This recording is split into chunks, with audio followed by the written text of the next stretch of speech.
Hello friends, welcome back to my channel. आज फिर हम आपके लिए एक नई कहानी लेकर आए हैं, बहुरूपिया राजगुरु। तेनालीराम के कारनामों से राजगुरु बहुत परेशान थे। हर दूसरे तीसरे दिन उन्हें तेनालीराम के कारण नीचा देखना पड़ता था। वह सारे दरबार में हंसी का पात्र बनता था। उन्होंने सोचा कि यह दुष्ट कई बार महाराज के मृत्युदंड से बच निकला है।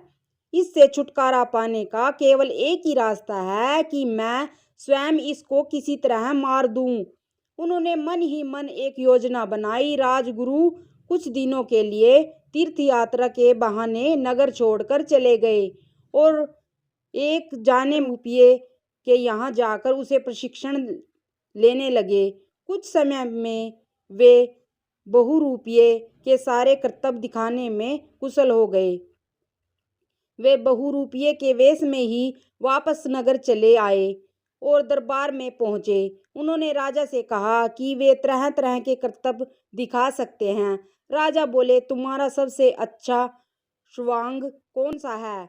बहुरूपिये ने कहा, मैं शेर का श्वांग बहुत अच्छा करता हूँ महाराज, लेकिन उसमें खतरा है। उसमें कोई घायल भी हो सकता है और मर भी सकता है। इस श्वांग के लिए आपको मुझे एक खून माफ करना पड़ेगा। महाराज ने उनकी शर्त मान ली। एक शर्त और है महाराज, मेरे श्वांग के समय तेनालीराम भी दरबार में अवश्य उपस्थित रहे। बहुरूपिया बोला, ठीक है, हमें यह शर्त भी स्वीकार है। महाराज ने सोचकर उत्तर दिया। इस शर्त को सुनकर तेनालीराम का माथा ठनका। उसे लगा कि यह अवश्य कोई शत्रु है जो श्वांग के बहाने मेरी हत्या करना चाहता है। अगले दिन श्वांग होना था। तेनालीराम अपने कपड़ों के नीचे कवच पहनकर आया ताकि अगर कुछ गड़बड़ हो तो वह अपनी रक्षा कर सके। श्वांग शुरू हुआ। बहुरूपिये की कला का प्रदर्शन देखकर सभी दंग थे। कुछ देर तक उछल कूद करने के बाद अचानक बहुरूपिया तेनालीराम के पास पहुंचा और उस पर झपट पड़ा। तेनालीराम तो पहले से ही तैयार था। उसने धीरे से अपने हाथ नखे से उस पर वार किया। तिलमिलाता हुआ बहुरूपिया उछलकर जमीन पर गिर पड़ा। तेनालीराम पर हुए आक्रमण से राजा भी एकदम घबरा गए थे। कहीं तेनालीराम को कुछ हो जाता तो। उन्हें बहुरूपिये की शर्तों का ध्यान आया। एक खून की माफी है, तेनालीराम के दरबार में उपस्थित रहने की शर्त, अवश्य दाल में कुछ काला है। उन्होंने तेनालीराम को अपने पास बुलाकर पूछा, तुम ठीक हो ना? घाव तो नहीं हुआ? तेनालीराम ने महाराज को कवच दिखा दिया। उसे एक खरोंच भी न आई थी। महाराज ने पूछा, क्या तुम्हें इस व्यक्ति पर संदेह था जो तुम कवच पहन कर आए हो?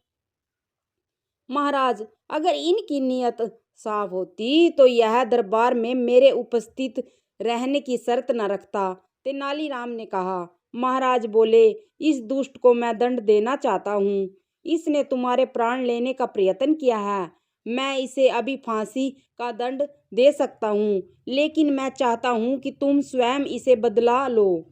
जी हाँ, मैं स्वयं इसको मजा चखाऊंगा, तेनालीराम गंभीरता से बोला। वह कैसे? महाराज ने पूछा। बस आप देखते जाएं, तेनालीराम ने उत्तर दिया। फिर तेनालीराम ने बहुरूपिये से कहा, महाराज तुम्हारी कला से बहुत प्रसन्न हैं। वह चाहते हैं कि कल तुम सती स्त्री का स्वांग दिखाओ।